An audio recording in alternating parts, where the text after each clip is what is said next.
avec nous. Nous n'avons pas des généraux qui ne descendent pas au combat, nous avons des généraux qui descendent au combat. Alléluia. Et dans l'histoire du monde, chaque fois que les guerres ont basculé, c'est quand les généraux descendaient au combat. Alors, nous avons également qui nous sont partagés, dans lesquels nous pouvons également trouver certains profits et que nous devons exploiter pendant ce jeûne et prière. Et aujourd'hui, le thème qui nous est donné, le thème clé, se trouve dans le psaume 71. Il est dans le verset 9, mais nous allons lire les versets qui précèdent ce verset 9. Un psaume que nous devons bien sûr à David, qui a écrit la majorité des psaumes, mais pas tous les psaumes non plus. Ainsi, nous allons lire dans le psaume 71, le verset 1er. Je vais demander à quelqu'un de lire la parole de Dieu audiblement, à Dabia par exemple. Tu vas lire, s'il te plaît, ma sœur, du verset 1er jusqu'au verset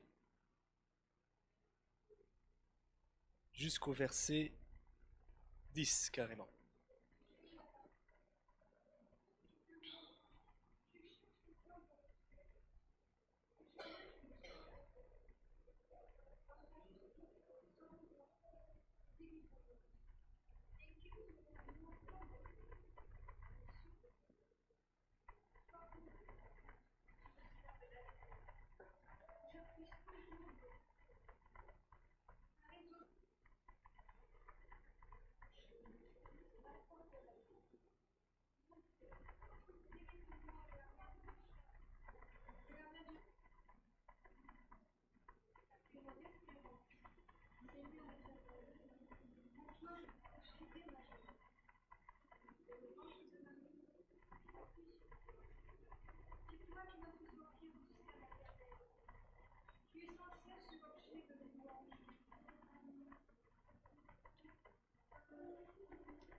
Dès le ventre de ma mère, je m'appuie sur toi.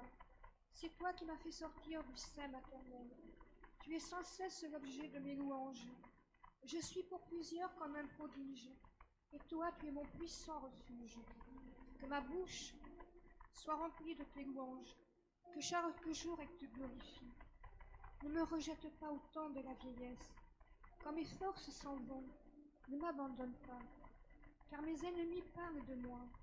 Ceux qui guettent ma vie se consultent entre eux, disant Dieu l'abandonne. Poursuivez, saisissez-le. Il n'y a personne pour le délivrer. Amen. Ne me rejette pas au temps de la vieillesse. Lorsque mes forces s'en vont, ne m'abandonne pas. Amen.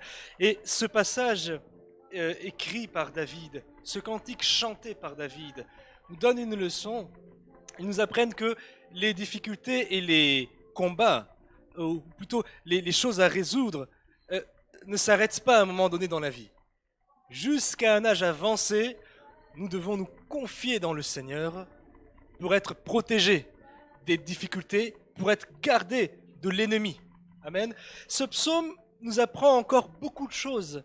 Par exemple, David, quand il prononce ce psaume, nous parle de son histoire avec Dieu. Et je me pose une question, est-ce que toi aussi tu as une histoire avec Dieu? David, quand il parle au Seigneur à travers ce psaume, il ne chante pas pour les hommes, il chante pour Dieu. Parfois nous pouvons nous poser la question quand nous sommes chantres, est-ce que vraiment nous chantons pour Dieu? Est-ce que c'est pour les hommes ou c'est pour Dieu que nous chantons? Quand nous venons souffrir dans les répétitions, est-ce que c'est pour les hommes ou est-ce que c'est pour Dieu? Alléluia. Lorsque David chante, parce que vous savez, c'est un cantique qui est écrit, mais à la base il est chanté, ce n'était pas pour les hommes, c'était pour Dieu. D'ailleurs, il avait une chorale, il n'avait plus besoin de chanter.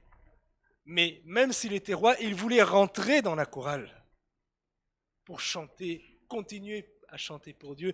D'ailleurs, il voulait lui-même écrire les psaumes que les gens allaient chanter pour le Seigneur. Il rappelle au Seigneur, depuis ma jeunesse, je te connais.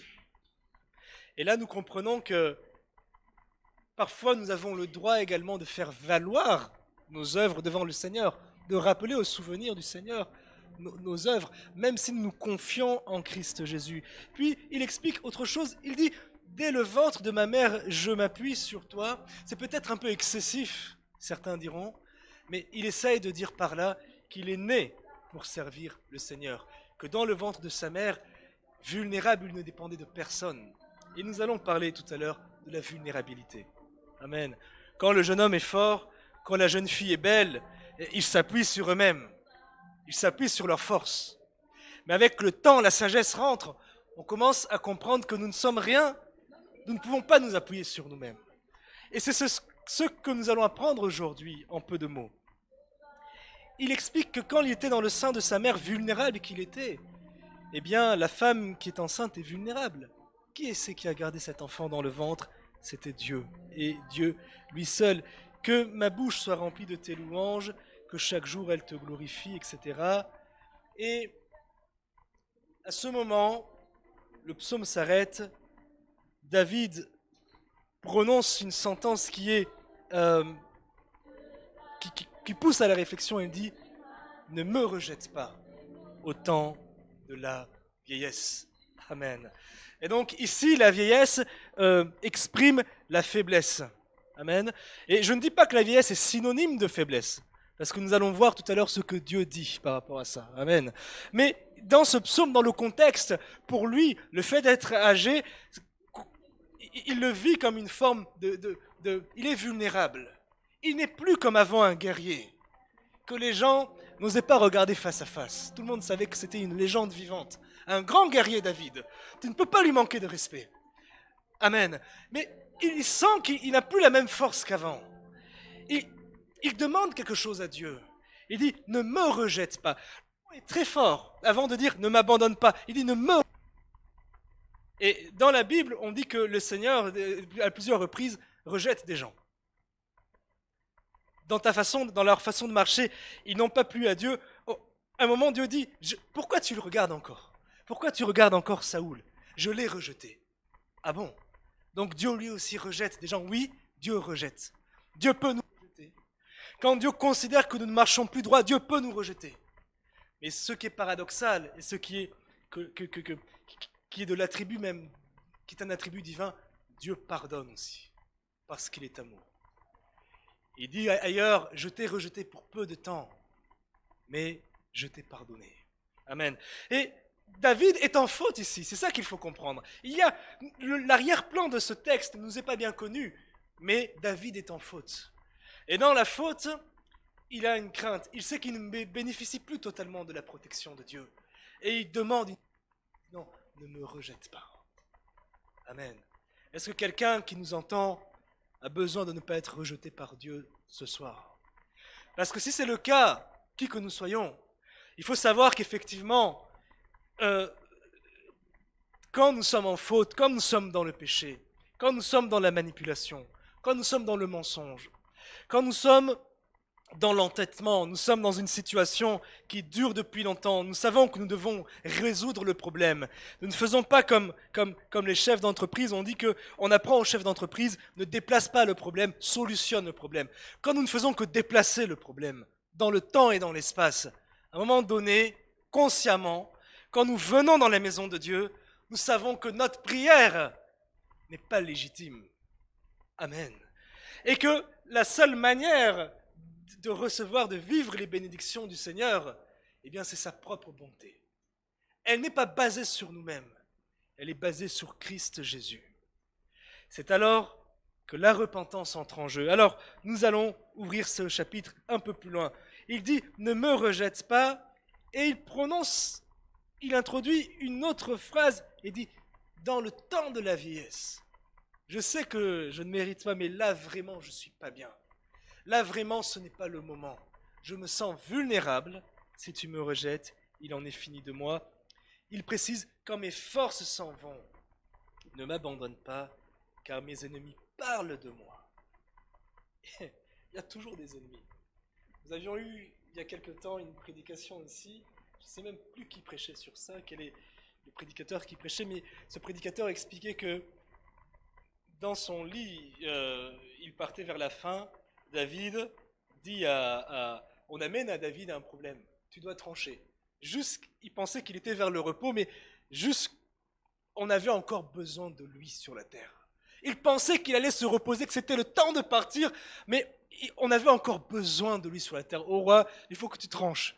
Tel s'est rebellé, tel s'est rebellé. Finalement, et il va nommer Salomon comme roi à sa place. Il va préparer la suite. Ce n'est pas parce que tu te sens inutile que Dieu en a fini avec toi. Quelqu'un dit Amen. Message, notre passage, il dit pas, ne me rejette pas au temps de la vieillesse, quand mes forces s'en vont, ne m'abandonne pas. Amen. Le terme abandonner ici est un terme particulier dans la Bible, qui arrive plusieurs fois dans les psaumes. C'est zab, qui signifie laisser, qui signifie quitter, qui signifie lâcher. C'est comme si tu portais un objet, ceux qui nous voient en visuel me regardent, tu portes un objet et tout d'un coup, il t'écœure, tu le lâches. Et le terme qui est donné ici, c'est Seigneur. En fait, le Seigneur était avec toi. Il dit, Seigneur, ne me relâche pas. Amen. Laisser, détacher, rendre libre, laisser aller, libérer, être laissé, abandonné, etc., etc., être déserté, rendu désert. De tout temps, les hommes ont vécu avec la peur de vieillir. Ils ont vécu avec la peur de l'au-delà. Et ils ont cherché à mettre en œuvre des choses. Alors on prend des assurances, on prend... il y a toutes sortes de choses que l'on prend pour lutter. Les hommes créent des systèmes, des cotisations pour la retraite, etc. Il y en a qui, pour être protégés, ils investissent dans la pierre, dans les actions, ils deviennent propriétaires. Leur but ultime, c'est de créer une protection autour d'eux. Et David ici ne s'appuie sur rien de tout cela, il s'appuie sur Dieu. Il cherche son appui sur Dieu. David sait que c'est... Après, c'est le même qui a dit, j'ai été jeune, j'ai vieilli, je n'ai jamais vu un juste abandonné. David fait un constat, il sait que la pierre ne protège pas. Il sait que l'argent ne protège pas, d'ailleurs l'argent ne donne pas la santé. Quelqu'un dit Amen. C'est Dieu qui donne la santé. Il sait que l'argent ne guérit pas la stérilité, c'est Dieu qui donne la vie. Il sait que les assurances différentes ne garantissent pas l'âme. Il n'y a que Dieu. Amen. Et même en France, l'écho en France, partout dans le monde, l'écho de la crainte de l'avenir se fait ressentir dans les poèmes. Je ne vais pas vous citer les Victor Hugo, Corneille, tous les auteurs classiques qui dépeignent la détresse qu'on peut ressentir devant l'avenir. Mais que dit la parole ? Puisqu'aujourd'hui, il nous est demandé de prêcher sur le fait de ne pas être abandonné et le fait également de venir en aide à ceux qui sont en situation de faiblesse. Amen. Que dit la parole ? Dans Psaume 37 au verset 25, il est dit ceci. J'ai été jeune, c'est le même qui parle, c'est David. Psaume 37 au verset 25 nous affirme une vérité. J'ai été jeune, j'ai vieilli, je n'ai jamais vu le juste abandonné. Le terme qui est utilisé ici, c'est Azab, le même dont il a parlé, ne m'abandonne pas. Et il nous donne une vérité. J'ai été jeune, j'ai vieilli, je n'ai jamais vu le juste abandonné, Azab. Et je l'ai dit tout à l'heure, Azab, ça signifie tu possèdes quelque chose. C'est-à-dire, ici c'est Dieu. Dieu possède quelque chose. Dieu te possède. Et Azab signifie lâcher. Ce n'est pas le même terme qui dit venir au secours de quelqu'un. Non. C'est ne pas secourir quelqu'un. C'est posséder quelque chose, le lâcher. Et la Bible dit, j'ai été jeune, j'ai vieilli, je n'ai jamais vu le juste lâché par Dieu. Quand Dieu t'a pris dans sa main, mon ami, Dieu ne te lâche pas. Quelqu'un accepte la parole, quelqu'un reçoit ça dans sa vie, ni sa postérité mendier le pain. C'est pour ça que certains hommes de Dieu sont venus à simplifier les choses. Par exemple, ils disent refuse la pauvreté, refuse la maladie, refuse tout ce qui est négatif. C'est une simplification pour dire en réalité, quand tu es enfant de Dieu, tu ne peux pas accepter certaines situations. Tu dois inverser les choses dans la prière en rappelant qui il est dans ta vie. C'est ce que fait David. Il dit j'étais dans le ventre de ma mère, tu étais mon Dieu, etc., etc. Le psaume 37 vient affirmer encore ces vérités. Car l'Éternel, que dit la Bible, aime la justice. Psaume 137 au verset 28. Il n'abandonne pas Azab, c'est fidèle. Je répète, l'Éternel aime la justice, il n'abandonne pas ses fidèles. Il ne lâche pas ses fidèles. Il ne les rejette pas de manière à ne pas les récupérer. Ses fidèles, c'est bien. Alors, qu'est-ce que c'est un fidèle? Vous savez ce que c'est un fidèle? Un fidèle, c'est quelqu'un qui, par exemple, qui vient à l'église, mais aussi qui a une relation avec Dieu. Et le Seigneur nous donne une promesse. Vous savez, les Écritures, elles sont plus fortes qu'un contrat. Amen. Que tu as signé. Quand nous signons un contrat avec le banquier, avec le notaire, avec le patron, nous savons que nous avons des droits et donc nous avons une assurance par rapport à ce contrat-là. La Bible, elle est plus forte qu'un contrat. Et les Écritures qui sont données sont des promesses plus tangibles qu'un contrat. Il n'abandonne pas ses fidèles, ils sont toujours sous sa garde, mais la postérité des méchants est retranchée, sous-entendu, même pour nos enfants, si nous adoptons un langage biblique, nous devons être dans la foi et ne pas nous inquiéter. Parce que souvent, vous verrez dans les Écritures que quand Dieu fait une promesse à un homme, elle est associée à ses enfants, quelqu'un dit Amen. C'est-à-dire, la relation que tu parviens à établir dans ta vie avec Dieu, elle est associée à ta postérité. Que cette postérité vive avec toi ou éloignée de toi, elle est associée à elle. Quelqu'un dit Amen. Et les Anglais disent I receive, je reçois cela. Le psaume 94 au verset 14 nous dit car l'Éternel ne délaisse pas son peuple. Il n'abandonne pas Azab, son héritage. Amen. Dans le Nouveau Testament, dans 1 Corinthiens, à un moment donné, l'apôtre Paul nous apprend un principe, et je vais le lire. Il parle, vous connaissez ce passage où il dit qu'il y a un ange de Satan pour lui faire du mal, n'est-ce pas? Alors, il va prier le Seigneur en disant, Seigneur, éloigne de moi cette épine, éloigne de moi cet esprit qui me suit partout où je vais, il me combat. Et Dieu va répondre à l'homme de Dieu, Dieu va répondre à l'apôtre. Ce passage qui est souvent mal interprété, il va dire au verset 9, 1 Corinthiens 12, le verset 9, je lis un peu plus loin, au verset 7, pour que je ne sois pas enflé d'orgueil à cause de l'excellence de ces révélations.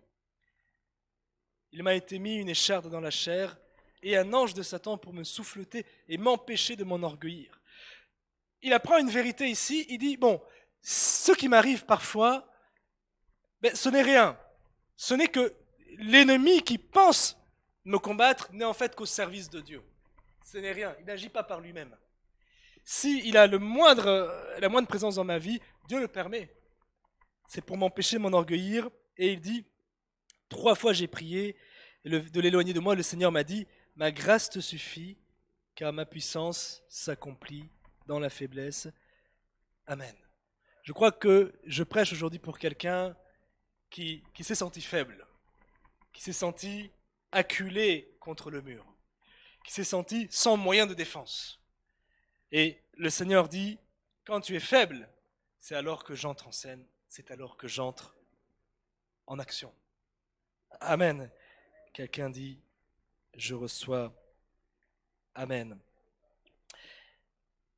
Qu'est-ce que le Seigneur attend de nous, à nous qui sommes plus comment dirais-je, plus âgés que nos frères parfois, que nos jeunes frères, que nos jeunes sœurs, parce que dans ce passage, David parle de la faiblesse comme d'un, il parle de la faiblesse comme d'un, comment dirais-je, comme d'un problème.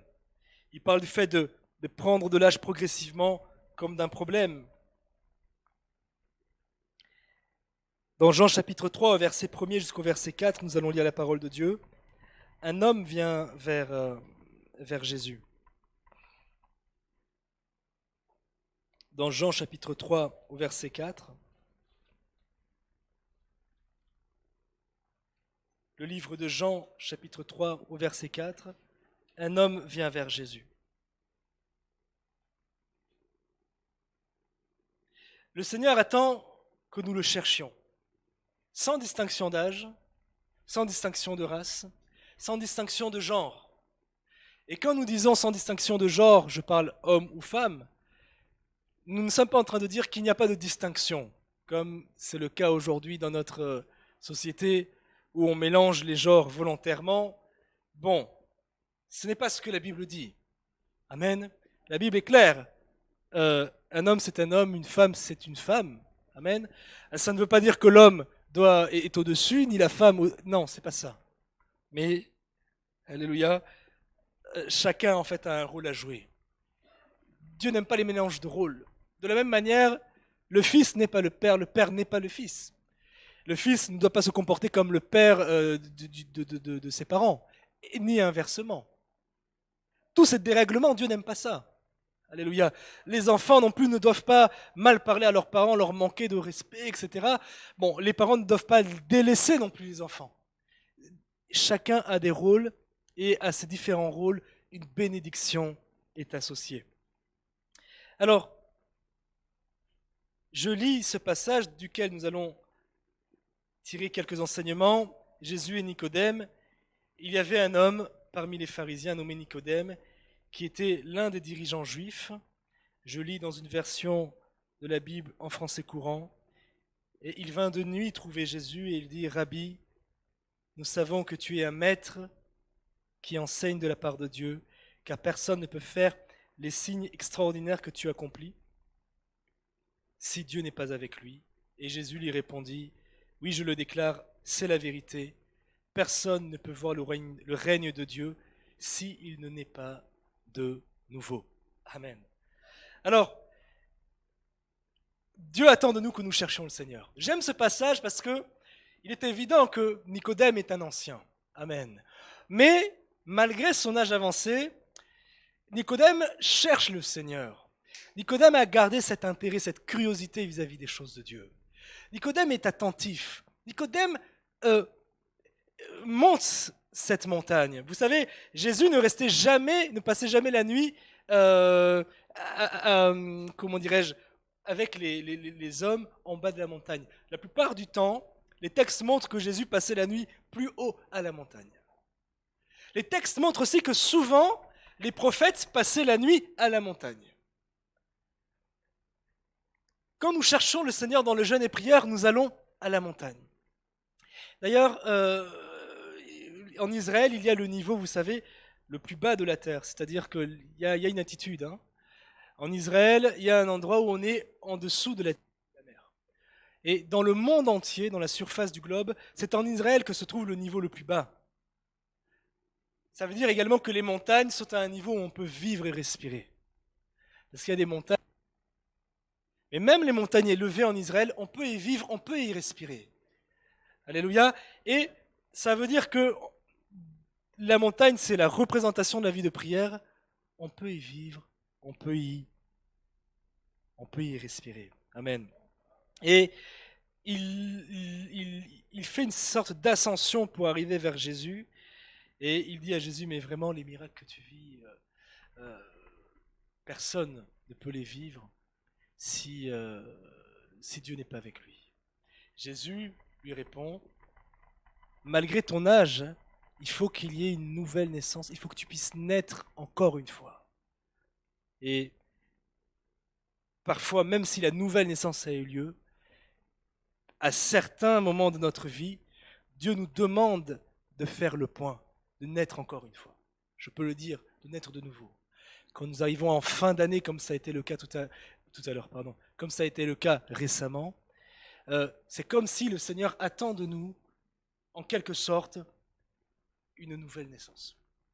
Que nous puissions revoir nos projets, que nous puissions chercher une direction nouvelle et naître encore une fois, c'est chercher à être quelqu'un d'autre.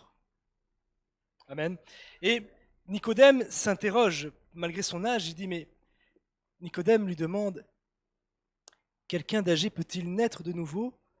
Pourrait-il retourner dans le ventre de sa mère et naître une seconde fois? Jésus répondit, oui, je te le déclare, c'est la vérité.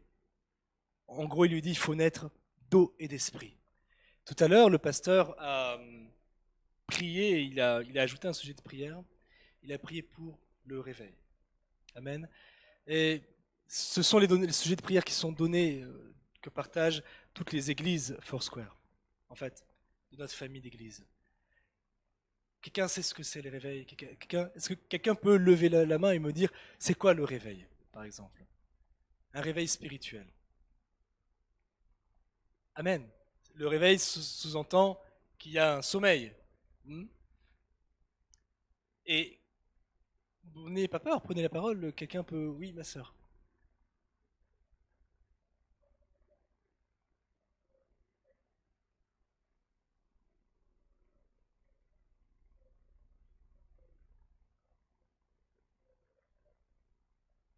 Bon. Et des études ont montré qu'aucun réveil ne naît sans une réalité qui est la réalité, en fait, de la prière. Qui est une vie de prière et qui est une vie de jeûne. Et de façon historique, tous les réveils qui ont eu lieu, en fait, ont eu une préparation avant. C'est-à-dire que dans la prière, le pasteur a prié pour le réveil de la jeunesse, le réveil, mais en fait, personne ne se réveille tout seul. Il y a un temps de prière. Et souvent, ce sont les anciens, sans vouloir dévaloriser les nouveaux, mais souvent ce sont les anciens, par l'âge et par la prière, qui en réalité initient les réveils dans la prière. Amen. Et il y a des exemples bien connus de cela. Regardez par exemple dans Malachie chapitre 3, le Seigneur nous donne une vérité, Malachie, au chapitre 3. Malachie étant le dernier livre de l'Ancien Testament. Souvent les gens l'appellent le dernier prophète, mais ce n'était pas lui le dernier prophète, puisque le dernier prophète c'était Jean-Baptiste.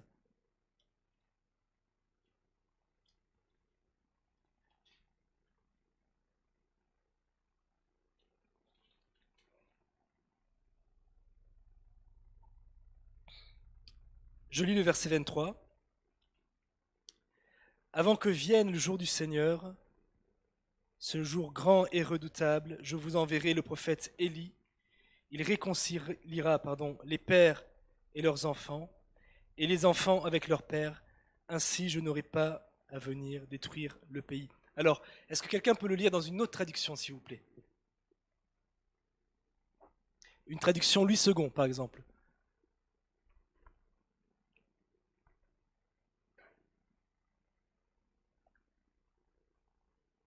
Alors, est-ce que quelqu'un peut le lire dans une traduction Louis II? Oui, le verset 23 et 24. Alors, même dès le verset 22.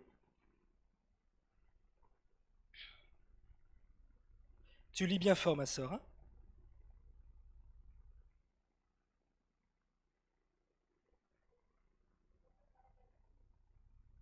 D'accord, ça, oui, oui, oui, maman Tina, oui.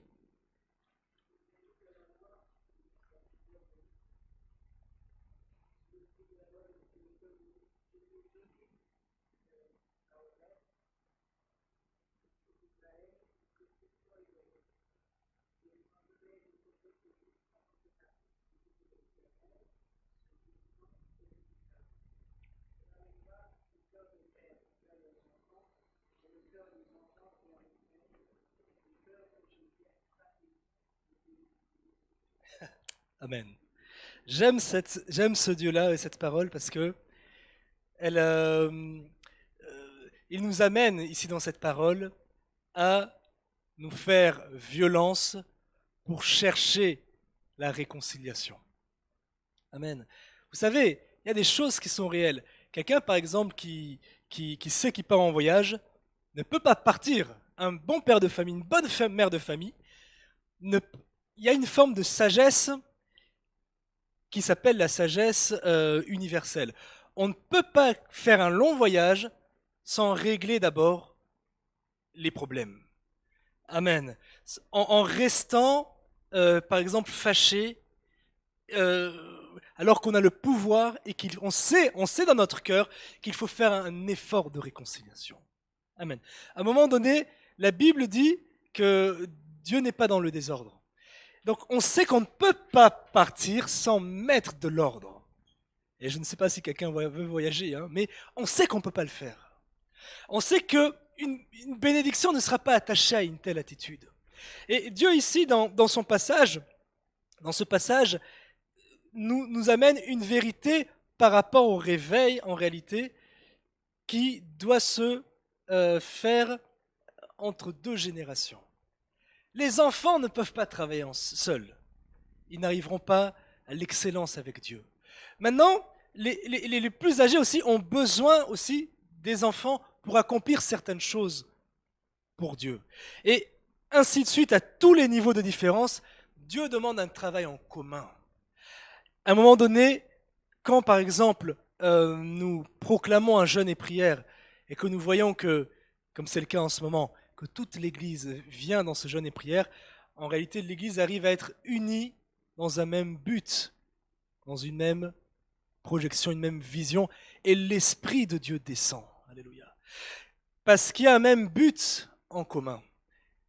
Qu'est-ce qu'il est en train de nous dire ici? C'est même lorsque dans notre culte que nous avons, nous sommes tous ensemble et par exemple la chorale chante ou quelqu'un fait la prédication, etc. Dans notre cœur, nous savons que celui qui est en face, nous avons quelque chose contre lui. Nous savons que tel chant, je ne l'aurais pas choisi, etc., etc. Nous sommes dans un état d'esprit, nous sommes critiques les uns envers les autres. Eh bien, c'est rare que le réveil puisse descendre et que la bénédiction puisse couler. Nous devons faire l'effort pour que dans notre Église, pour que tous ensemble, nous soyons en harmonie. Nous devons faire cet effort-là. Et il y a des choses, je vais rentrer dedans parce que c'est le thème. Je ne peux pas rester à l'église. Je sais par exemple que j'ai quelque chose contre mon père, mon pasteur. Je sais que j'ai quelque chose contre lui. Il prêche, je ne suis pas d'accord. Il y a quelque chose à l'intérieur. J'ai été blessé pour quoi que ce soit et je reste là sans faire un effort de guérison. Mais je ne peux pas être béni. Ce sont des vérités. Je ne peux pas être béni dans la maison de Dieu parce que je ne peux pas être disposé. Je dois d'abord guérir mon cœur. Alors, qu'est-ce que je ferai? Je ferai un effort pour soit trouver la paix dans le Seigneur, afin de recevoir les choses. Mais je peux être dans un état où j'accepte d'être par rapport à mon responsable. Par exemple, j'ai un responsable dans un département quelconque. Je sais que je suis froissé. Bon, ça dure. Vous savez, il y a certaines choses qui passent avec le temps. Ça dure 2 semaines, ça passe, ok. Mais je ne peux pas vivre avec ça mois après mois. Je sais que je porte quelque chose en moi, une douleur, une blessure. Non. Alléluia. Est-ce que vous pensez que je ne parle pas du réveil qui descend, ou je ne parle pas de l'onction ici, attention. C'est une prédication, non, je ne parle pas de l'onction. Je parle du réveil qui touche, qui passe, qui part par le bas, où tout un peuple de Dieu est réveillé dans l'esprit. Eh bien, le réveil ne vient que dans le pardon, dans la réconciliation et ce genre de choses.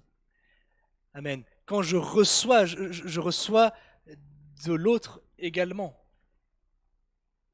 Et même pour les responsables, c'est ça la parabole entre les pères et les fils, même pour les responsables, je m'attends aussi à recevoir quelque chose de celui dont j'ai l'âme confiée pour peu de temps. Je m'attends à recevoir quelque chose de lui. Et lui s'attend à recevoir quelque chose de moi. Et ensemble, nous nous attendons à recevoir quelque chose de Dieu. Alors l'Esprit de Dieu vient et agit. Amen. Et je me souviens d'une prédication, d'un exemple que le pasteur donne parfois. Je n'étais pas là, c'est comme prêchait le frère Eric hier, mais c'est comme si je l'ai vécu. Où il expliquait qu'il était en train de prêcher à un pays donné, le pasteur oublie, je pense que c'était au Danemark, et pendant qu'il prêchait, Dieu l'a conduit à prêcher sur la réconciliation, et il a dit aux gens qui étaient dans l'assemblée, bon, vous allez vous lever et vous allez vous réconcilier avec ceux dans l'église vis-à-vis desquels vous ressentez quelque chose. N'allez pas en profondeur, pourquoi tu m'as fait ça, pourquoi... Non, non, non. Juste écoute, je te pardonne, ou écoute, j'ai vu quelque chose, je te pardonne, on est dans la paix, amen. Ou vous acceptez dans votre cœur de pardonner, de relâcher. On n'est pas toujours obligé d'aller voir quelqu'un, mais dans son cœur, on se libère. Seigneur, je lui pardonne. C'est un être humain comme moi, c'est une femme comme moi. Seigneur, je lui pardonne. Et le pasteur nous raconte que quand il a fait ça, l'Esprit de Dieu est descendu dans l'assemblée, a commencé à faire des choses incroyables. Et jusque dans les maisons, il y avait des guérisons.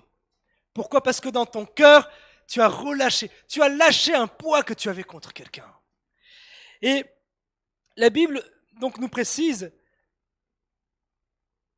je vous enverrai il réconciliera les pères avec les enfants et les enfants avec les pères. Mais il y a toute une partie de cette prédication qui est pour ceux qui vivent une faiblesse et aussi pour ceux qui se sentent anciens, qui se sentent prendre de l'âge et qui se sentent inutiles. Et vous savez que la population mondiale est vieillissante. Hein. Donc nous tous, on ne va pas rester jeunes. Hein. Alléluia. Donc nous tous, on ne va pas rester jeunes. Moi, à l'école du dimanche, ils me prennent pour un vieux. Pour eux, je suis vieux. D'autres vont jusqu'à me vouvoyer. Ceux que je vis absolument mal, je dis, mais tutoie-moi. Alléluia. L'autre jour, ils se sont présentés, chacun a donné son âge. Bon, alors moi j'étais avec les adolescents, j'ai aussi donné mon âge. Ils m'ont regardé. Alléluia. Amen. Il y en a même une qui a dit, quoi ? Mais t'es vieux ! Alléluia. Mais en lisant les Écritures, j'ai compris que la vieillesse, c'est un état d'esprit. Parce que l'âge dans la Bible que l'on a et l'âge que l'on a aujourd'hui, à l'âge que nous avons aujourd'hui, eh bien, dans la Bible, nous sommes encore des enfants.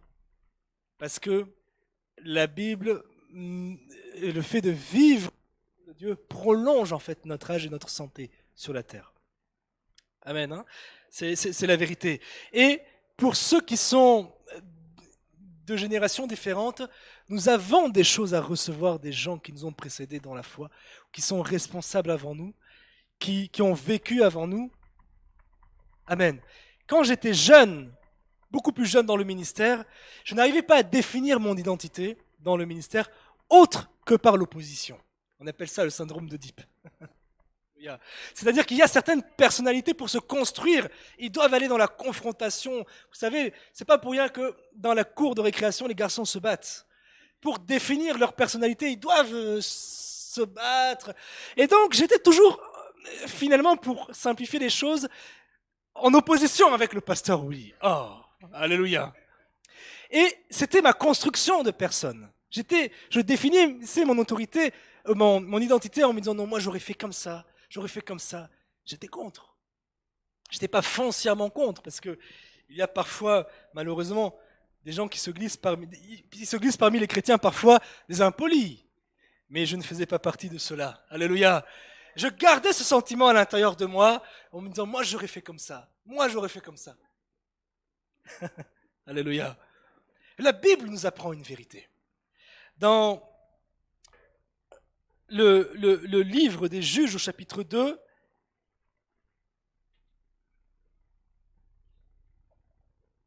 dans le livre des Juges au chapitre 2, Dieu m'a enseigné quelque chose. Je ne vais pas refaire l'histoire, c'est la conquête du territoire de Canaan. Israël rentre, Moïse ne rentre pas, vous le savez, c'est Josué, son serviteur, qui rentre. Amen. Là encore, il y a une transmission. Amen. Pour tous ceux qui exercent des postes de responsabilité dans l'Église, il y a la réalité de la transmission. Certaines choses, tu ne les accompliras pas. Ce sont les autres qui les accompliront pour toi. Mais si la transmission a été bonne, ils le feront avec ton état d'esprit. Ils le feront avec la vision que nous avons reçue. Amen. Donc Moïse n'entre pas, il est éliminé et c'est Josué qui rentre. Et puis la Bible dit qu'après que Josué, nous sommes dans Juge chapitre 2 au verset 6,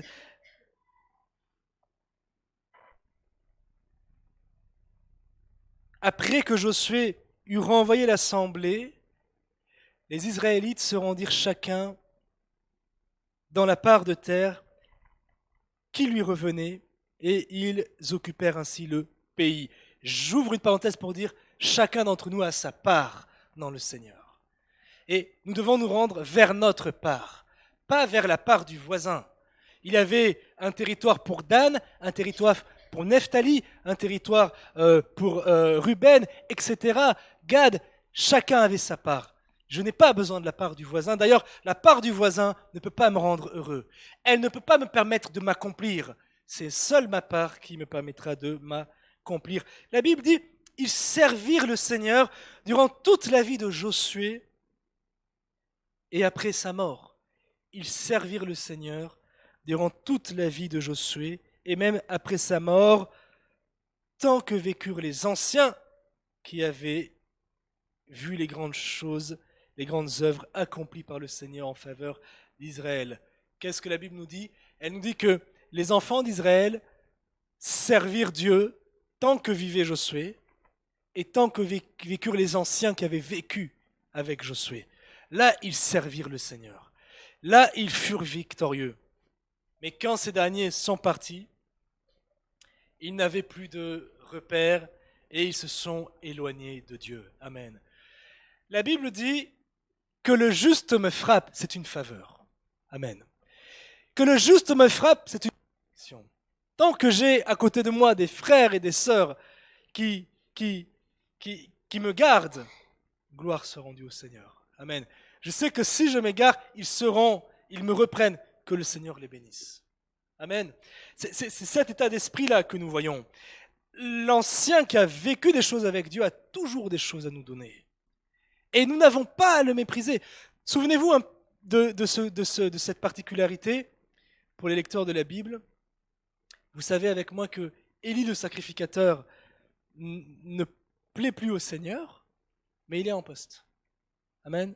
Et je ne fais aucun parallèle avec quoi que ce soit ici. Je donne juste l'exemple. Élie le sacrificateur ne plaît plus au Seigneur. Mais la Bible dit que Dieu a choisi un jeune homme dans la personne de Samuel.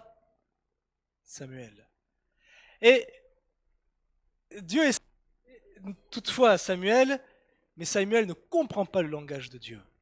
Il va voir Élie. Il y a un triumvirat qui se fait. Dieu utilise toujours Élie pour pouvoir utiliser Samuel. Sans Élie, Dieu ne peut pas travailler avec Samuel. À bon entendeur, salut. L'enfant va voir Élie plusieurs fois, et Élie écoute et dit non, mais ce que tu vis là, la prochaine fois, parle comme ça, comme ça, comme ça, et tu verras que Dieu va te répondre. Amen. Il y a en Chine. Vous savez que la Chine, c'est un pays bien vaste, avec une tradition très ancienne. C'est chez eux qu'on trouve le kung-fu. Alléluia. Et dans l'histoire de Chine, il y a eu plusieurs grands maîtres de kung-fu, des arts martiaux, quoi. Et il y a eu effectivement un jeune maître qui avait une force physique très grande. Il se confiait dans sa force. Chez eux, ils ont défini toutes ces choses au point d'avoir des kung-fu internes, des kung-fu externes. C'est presque spirituel, c'est presque une religion chez eux. Mais je fais juste un parallèle. Je ne dis pas qu'il faut faire du kung-fu. Il ne faudra pas dire qu'Albeta en a prêché, allez faire du kung-fu. Alléluia. Surtout pas entre époux et épouse. Bon. Et le jeune maître de kung-fu, qui était dans la force de l'âge, entre 30 ans et 40 ans, il avait toute sa force, avait trouvé comme moyen d'expression et d'aller de ville en ville, défier les plus grands maîtres de Kung-Fu et les vaincre pour augmenter son palmarès et plus tard créer son école. On saura qu'il était le plus grand maître de Kung-Fu vivant en Chine. Donc il fait une quinzaine de villes et il bat les plus grands maîtres de Kung-Fu de chaque ville. Il arrive dans une petite ville et dans cette région, la Chine c'est très grand, on lui a dit mais tu peux pas dire que tu es le plus fort ici si tu n'as pas vaincu tel maître de tel village là-bas. Quoi? Un petit village comme ça? Ok, j'y vais.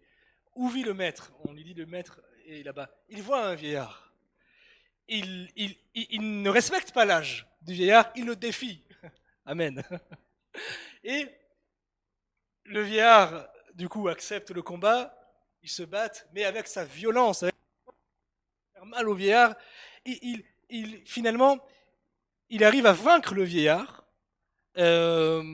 qui cesse le combat blessé, et il part, il s'en va. Et le vieillard lui dit à bientôt, tu reviendras bientôt. Il part. Alors il part, et pendant la nuit, il ressent une douleur. Parce que le vieillard, dans le combat, lui avait mis un coup que seuls connaissent, qu'on appelle ça le kung-fu interne, et ce coup a déplacé des choses dans le corps. Mais l'homme ne s'en est pas rendu compte. Et le vieillard avait voulu lui donner une leçon. Donc l'homme est parti croyant gagner. C'est pendant la nuit qu'il a commencé à souffrir. Un jour, 2 jours, 3 jours, une semaine, 2 semaines, 3 semaines. Et finalement, l'endroit où il avait été frappé commence à changer de couleur.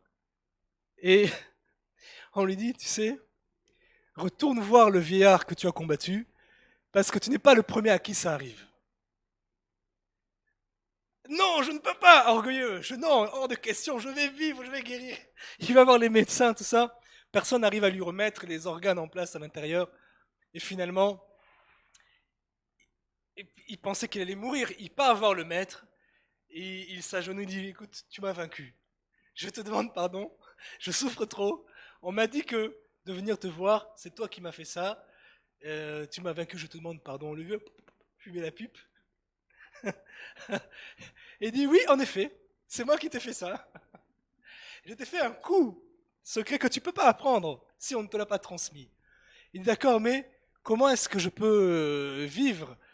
Est-ce que je vais mourir? Il dit, non, tu peux vivre si je te guéris. Mais si je te guéris, tu dois devenir mon disciple. Il s'est humilié et tout. Et pour le guérir, le vieux l'a frappé au même endroit. C'est là que les organes se sont remis. Amen. Et c'est une vérité universelle. Celui qui a vécu avant toi et qui a pratiqué des choses avant toi connaît des chemins que tu ne connais pas. Amen. Et c'est ce que dit le Seigneur quand il dit je réconcilierai, je ramènerai le cœur des pères vers les fils, le cœur des fils vers les pères, afin qu'ensemble ils travaillent pour un but commun. Ésaïe 40, verset 27 nous dit, nous arrivons vers la fin, pourquoi dis-tu Jacob? Pourquoi dis-tu Israël? Le pasteur nous a ouvert les vérités attachées à ce passage, hein, Jacob, Israël. Je ne vais pas rentrer dedans, mais Jacob, en fait, il parle aux sœurs, Israël, il parle aux frères, Dieu parle aux frères. Pourquoi dis-tu ma destinée est cachée devant l'Éternel, mon droit passe inaperçu devant mon Dieu?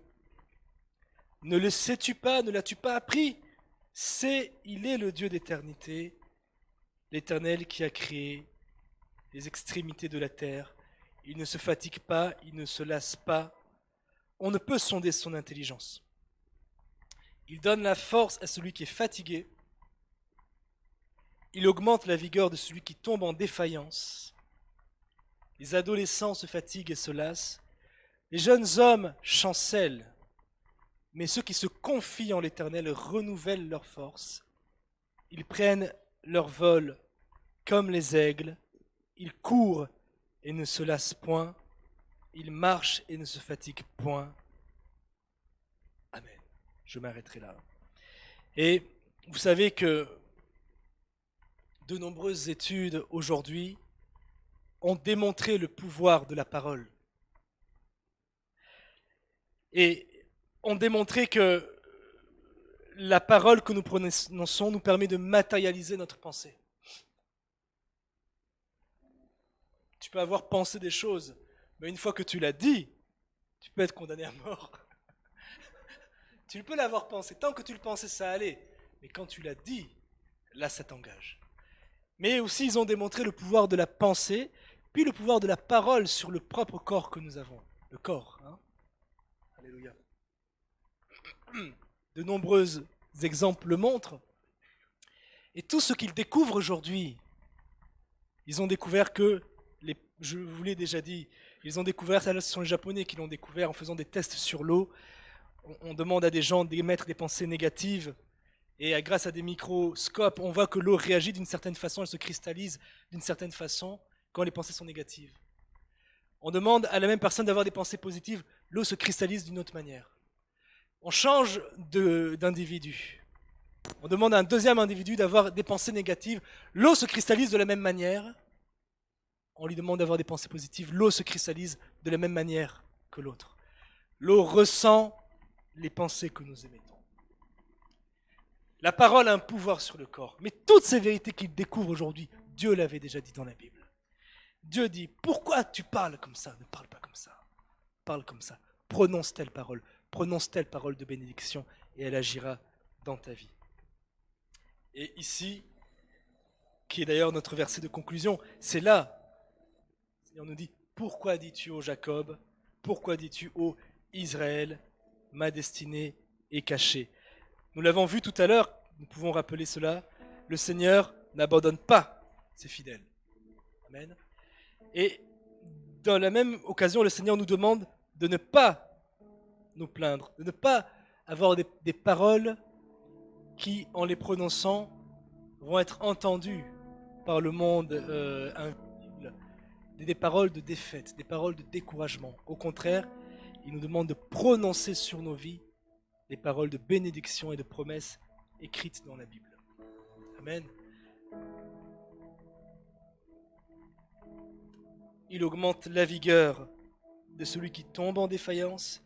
Les adolescents se fatiguent et se lassent, les jeunes hommes chancellent, mais ceux qui se confient en l'Éternel renouvellent leur force. Telle est la promesse attachée au fait aujourd'hui même de se confier en Dieu. Pour ceux qui nous entendent, pour ceux qui sont présents, confier leur vie dans le Seigneur. Quel que soit ce qu'ils ressentent ou leur faiblesse, de s'appuyer sur Dieu et ses promesses dans les Écritures. Ne m'abandonne pas, demande David à Dieu. Nous fermons les yeux. Nous commençons à prier. Et nous allons demander au pasteur Louis de nous aider à aller plus loin avec le Seigneur dans la prière. Les versets clés de ce message qui sont dans le psaume 37, verset 25. Je n'ai jamais vu le juste abandonné. Le psaume 37, verset 28. Il n'abandonne pas ses fidèles. Le psaume 37, verset 33. L'Éternel ne laisse pas entre ses mains. L'Éternel ne le laisse pas entre ses mains. Il ne le condamne pas quand il est en jugement. Les hommes peuvent te condamner, mais le Seigneur ne te laisse pas.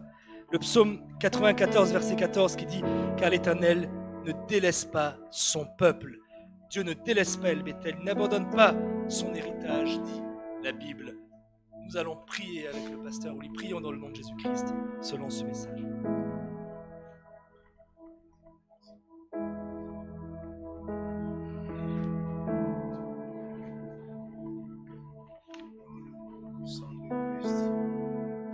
Hosanna, alléluia. Notre Dieu, notre roi, nous te prions, nous t'invoquons dans le nom puissant de Christ, dans le nom de Jésus. Oh, alléluia, oh, alléluia, oh, alléluia. Oh, Jéhovah Tchikeno, Jéhovah Shaman, tu n'abandonnes jamais ceux qui se confient en toi.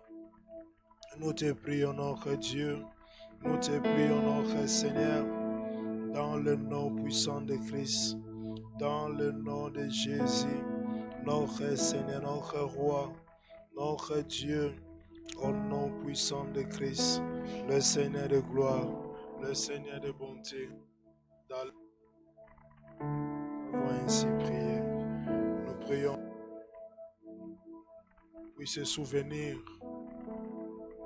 de nous autant que nous avons encore la vigueur, autant que nous avons la force, afin que dans la vieillesse, le prix payé pendant la jeunesse puisse encore parler devant le Seigneur et que Dieu renouvelle sa force comme il renouvelle à l'aigle.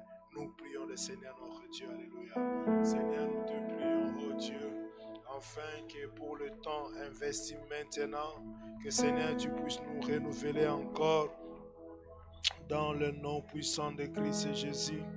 Ô Dieu de gloire, nous te demandons, Seigneur, ta grâce, au nom puissant de Christ, notre Dieu, notre roi, dans le nom de Jésus, à qui irions-nous, Seigneur, parce que nous savons, ô Dieu, c'est toi qui es notre Seigneur, c'est toi qui es notre force, c'est toi qui es notre bouclier, dans le nom puissant de Christ.